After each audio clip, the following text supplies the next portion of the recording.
Look, I pity the nigga that stepped to me though. Flow too clean, I'm bite by new tuxedos. Been the shit since 9 later, popping and buying hot Cheetos. Shit a free throw, easy.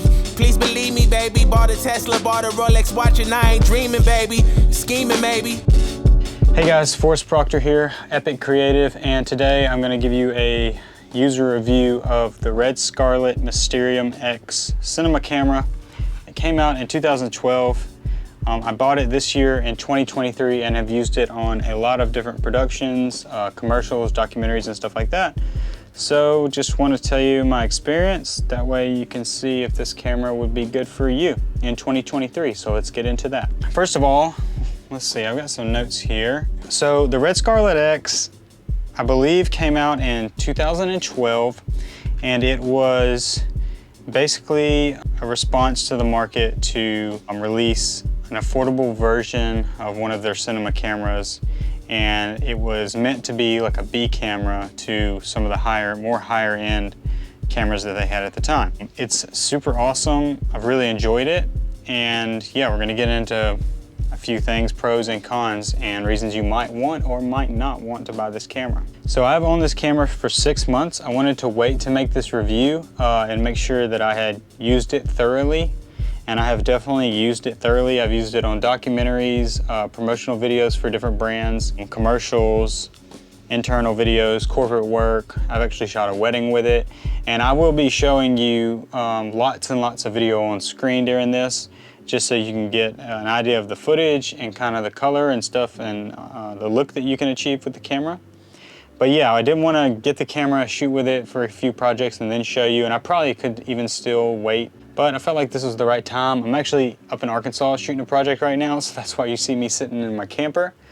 But I have nothing to do in the evening, so I'm like, hey, I might as well talk about this camera, because actually a lot of people have been asking me about it on the channel, like in the comments, because I'll like tag onto the videos that, I use the Red Scarlet X, and a lot of people ask, is it any good? Is it good in low light? And we're gonna get into all of that in this video. Okay, let's talk about the position that this camera holds in the market in 2023. I believe that it holds a lot of value because of some of the specs that we'll get into more, but just to throw a few out there, it does shoot in a RAW format.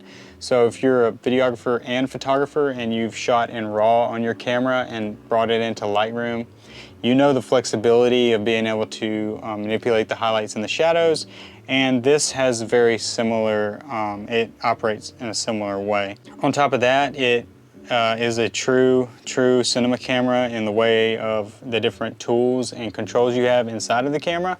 It's not the same as shooting like with what I'm shooting this with, the R6. Canon, which is technically a photography camera with a bunch of awesome video specs smashed into it. This is a true cinema camera. It does not shoot photos, although some people are using this for photography, and we can talk about that a little bit too. But yeah, the reason I bought it in 2023 was I wanted to get into the Red ecosystem, if you will, but I didn't really want to drop 10K on a Komodo right away. And really, honestly, I couldn't afford it at the time. And so I thought that this would be a good camera to jump into the Red ecosystem, learn the system, learn kind of how Red works, and then eventually this will become my B cam, and I'm already got my eyes on like a Dragon 6K for the A cam, which is still an older camera. But Red really does hold its own in terms of, as time goes on. The specs that are in this camera that we're going to talk about, like the camera that I'm shooting this with cannot shoot these same specs, and even like the Blackmagic Pocket Cinema 6K Pro can't do a lot of the things that this 10-year-old camera can do. And this is not the first time I've ever reviewed a camera that was released in 2012. Actually, my best performing video is my review on the Canon C100 Mark I. So if you're interested in that camera, which is also a fantastic camera, and I might do a duel with this camera and that camera, comment below if you'd be interested in seeing that, because that camera has some features and qualities that this one does not. And it's just very interesting to me because when this camera came out, it was retailing for the brain only, which is this box, no lens, no battery, no screen, $18,000. And I think the C100 might have been coming in at about $14,000, which now you can get a C100 for 850 bucks, and you can get this one for 2,500, but we'll talk about that a little more in a second. Yeah, if you'd like to see a duel between the cameras, we should definitely do that. So let me know if you'd be interested in that. And I actually have shot a lot of content mixing the two together. So I guess we'll just start talking about the camera itself and the functionality of it. So I'll give you kind of the breakdown, and I'm not going to do a lot of cut shots in this. It's going to basically be me sitting here talking about it. Sorry. I just don't really have time to do like an elaborate YouTube video. The types of videos I have time for is just setting up the camera and talking about it. So if you look here to the center of the camera, this big square here is what they call the brain. So you've got this big computer basically right here in the middle, and it is what holds the sensor right inside of there. And it also has all your hard function buttons such as record, and we'll just turn it. Let me see how I can turn this easily. So if you turn it around, there's also a record button over here. They're big red buttons. Now this side handle does not come standard, believe it or not. You had to buy that separately, and we'll talk about all the parts. But the brain itself in 2012 was around $18,000. I think the side handle was an extra $500. The screen up here, which is a red monitor, was around $1,000 probably. They come with these things, I don't have them here in the camper, but they come with red volt batteries, which looks a lot like the C200 batteries in terms of their size, or the Sony batteries, but they're really terrible. Like I was getting, when I first got it, I had like 6 of those batteries that it came with, and I bought this used, but I was getting about 5 minutes per battery, and some I was getting 30 seconds per battery. So they do not hold their life at all.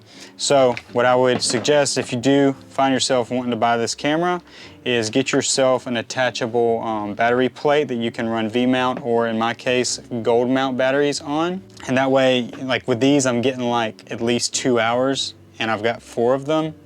So I've got like a 6-hour life on battery, and I cycle my batteries. So as long as you keep your batteries cycled, you're pretty much good. But in addition, I have a top handle here, which is also hosting or mounting the screen on top.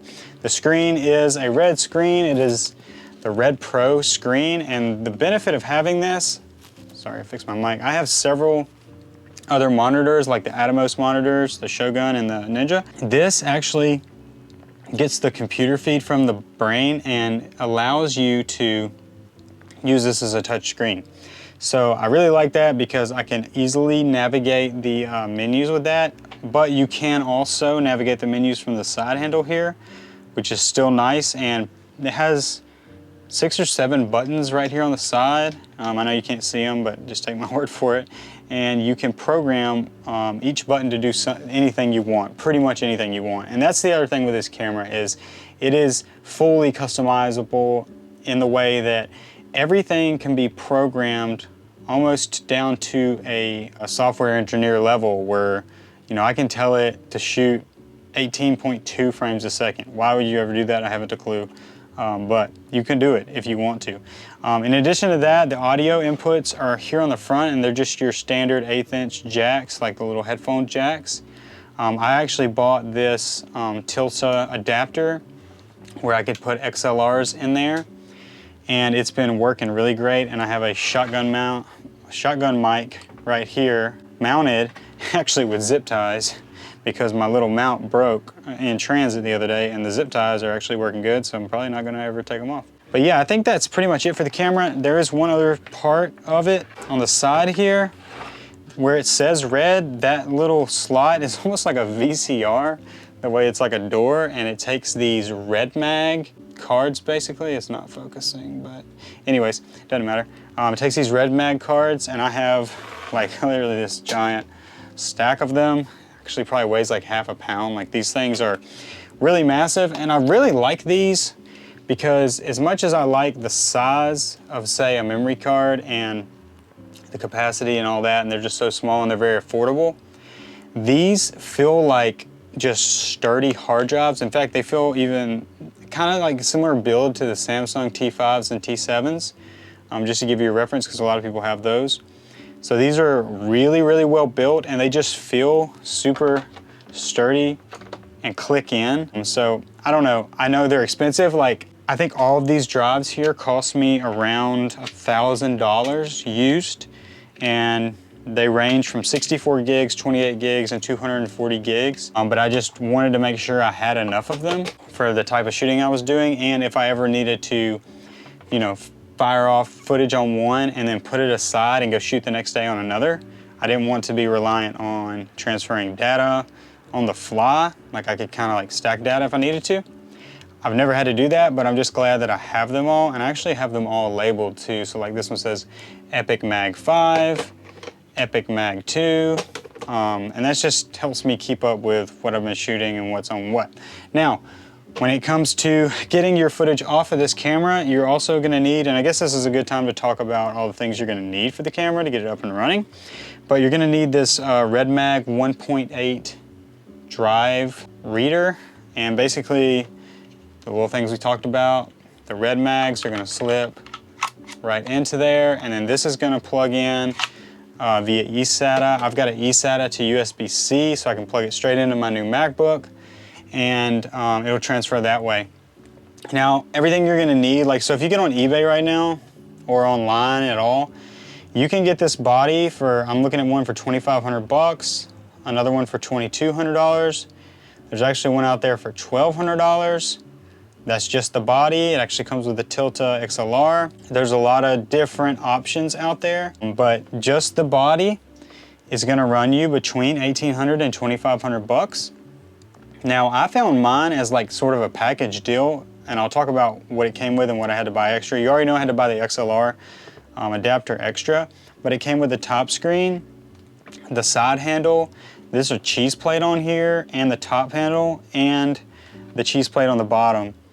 The guy I bought it from on eBay had a production company and upgraded it to Ursa Minis, I believe, and was just kind of wanting to offload this camera off his inventory.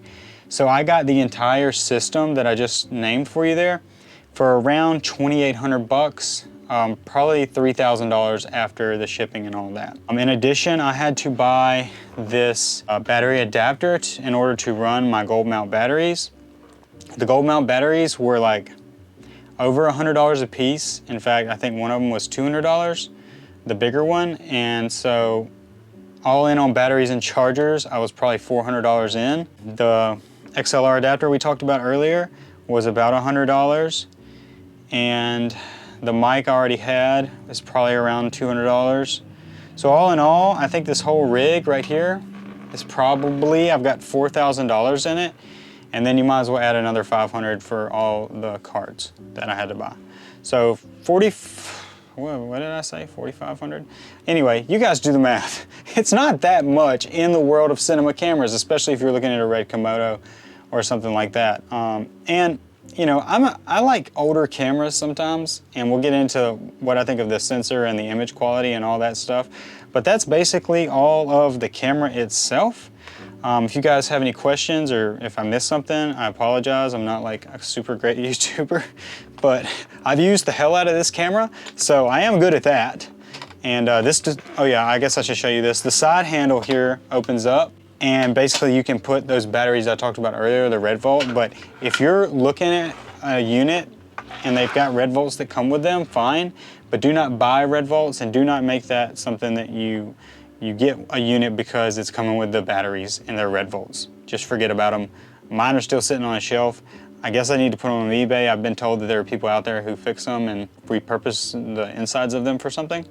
So I'm gonna list those pretty soon, but yeah, I would not buy that for the red volt. And also, speaking of power, like when I'm shooting interviews and stuff, and this is a cool feature to me, this came with a power cable. It's somewhere in a box, but I can basically power this camera, which most cameras can do that, but I like that for my interviews and stuff because then I can take this out and run the camera strictly off of Sure Power. And then when it's time to stop the interviews and go into run and gun mode for B-roll, or we do a lot of sports documentaries, then I'll throw these batteries on and boom, I'm ready to go. So yeah, I'm trying to think, that's pretty much the camera in a nutshell. The fan is right here on the top. It's something I actually don't like about the camera because dust and things can fall straight in. So just, you know, keep it clean. That's kind of been my thing, is just making sure I keep it clean and all that good stuff. But yeah, and the camera weighs, gosh, this is not a light camera. This is a heavy camera. I actually see that as a benefit. Number one, you can get your arms a little bigger if they're scrawny like mine. But number two, it adds a lot of stability, and I actually use an Easy Rig, you know, like an overhead stabilization system. And that helps a lot. But even when I'm just like trying to get out of the truck and get a few shots, you know, I can put this battery like right there, and I can get some really steady shots, especially when I take my hand and put it around that 15mm rail, use this thumb for focus.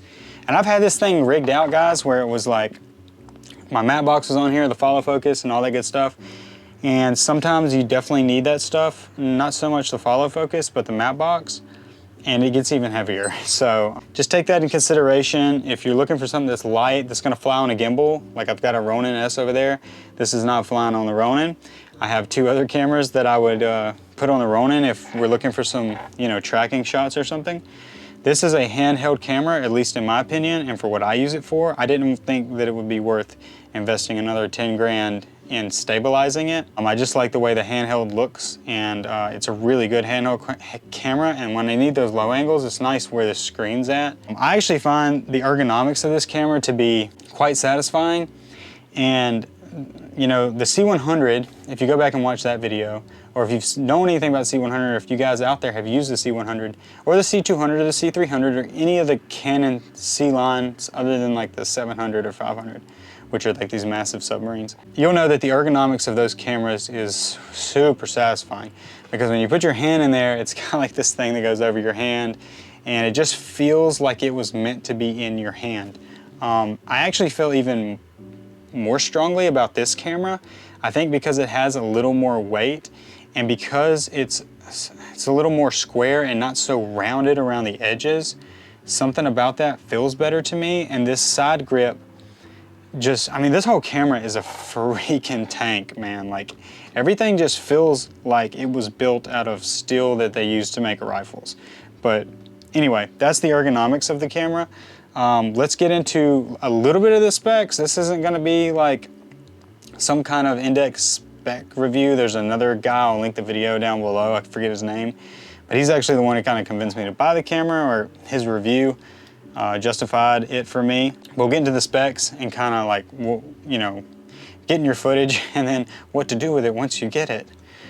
So anyways, so once you get your camera, you're gonna be putting this red mag in there. To fire it up, just another note on the camera, it does take about 30 seconds, which, you know, may or may not be a big deal to you. When I'm shooting like sports documentaries, for example, I just keep the camera running and I'm cycling batteries. So, you know, if we're gonna be there for 8 hours, I know I'm just gonna run it for 8 hours. That's just what I'm gonna do.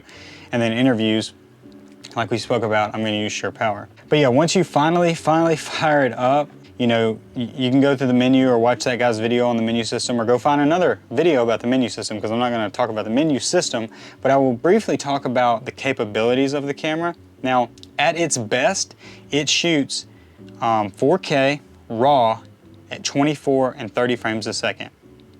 It will also do 60 frames a second at 2.7K, and then it will do 120 frames a second at 720p, I believe, or something just really bad.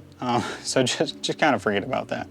But the main thing I'll tell you about that is, I've been trying lately to get away from relying on slow motion so much. Now, I do use a great deal of slow motion. If you watch any of my videos, you'll say I'm a hypocrite. But if you watch the sports documentaries and the documentaries that I've produced over the years, I try to save the slow motion for certain times, and then most of it, I try to just follow the story, which I would shoot in 24 frames, like a cinematic frame rate. And to me, that's where this camera shines. The 24 frames a second in RAW, shot with a fast lens, and this is the Sigma 18-35 1.8 art lens, which is just a fantastic lens. Oh, sorry, something to mention, you're gonna need ND filters. It does not have a built-in ND, so just keep that in mind. But shooting at that, the 24p RAW is where this thing shines. I have shot a lot of 60p in the 2.7K, but there is a noticeable drop-off in quality.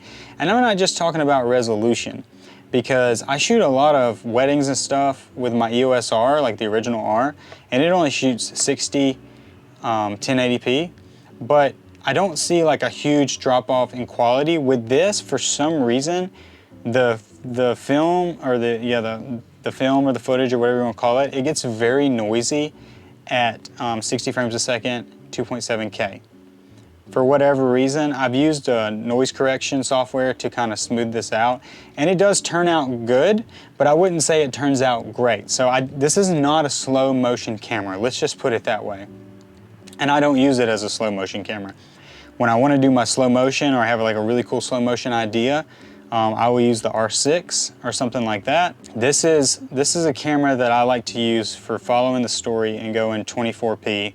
And with that being said, I guess we can get into talking about the file format. So that was like a big hurdle for my mind. Was I'm used to throwing in an SD card, looking at the MOV or MP4 files, pulling them into my editor and editing. This camera does not work that way. It shoots a DX file. It shoots a red raw file. I don't know what it's called. I can't really remember, but it shoots these really wacky files, and you can't just drag and drop them. They're absolutely massive. In fact, 128 gig card gets me about 30 minutes of raw, which is fine because, you know, as an experienced shooter, if you're an experienced shooter and you're looking into this camera, you know how much footage you need and that kind of thing, so you're pretty good about saving space. But anyways, the files are pretty big, and they don't shoot in like your traditional 24, or I'm sorry, your traditional H.264 or MOVs. So just be prepared for that. Once you do bring them in and save them, you know, the best thing to do is just go through your media browser on Premiere and just import them that way. Or if you are using DaVinci Resolve, I think you can drag and drop them, but either way, there are lots and lots of videos that explain how to bring in the footage. Now, once the footage is in, you know, traditionally, if you're using Premiere, you might use Lumetri color to color all your footage, or if you're using Resolve, or DaVinci, you're obviously going to use Resolve. I use Adobe products, so when I bring this in, I can use the Lumetri, Lumetri effect to alter the footage. But what's really cool is Red has its own color corrector inside of Premiere, and it should already be in your Premiere. If not, you just search for it in Google and go download it. But you can actually affect the raw files through that with a lot more precision, and I really like it because Red has its own gamma controls and LUTs and things like that, and I found a few things that I really like. And yeah, you can search for videos on, because that's kind of how I had to figure it out, was search for videos on it. But whenever I'm editing this footage, I think that's where I get the absolute most joy and the most satisfaction from it, because I've never been able to manipulate the color and the dynamic range in any other camera without the image falling apart like I can this one. In fact, the other day I shot a promo for a wedding venue, and I had to shoot outside, and it was, not only was it cloudy at sunset, so it should have been nice lighting, it was, dreary lighting, and then on top of that, it was raining and it was getting dark, and there was terrible lighting out there in terms of capturing footage. It was good for the wedding, but it wasn't great for the camera.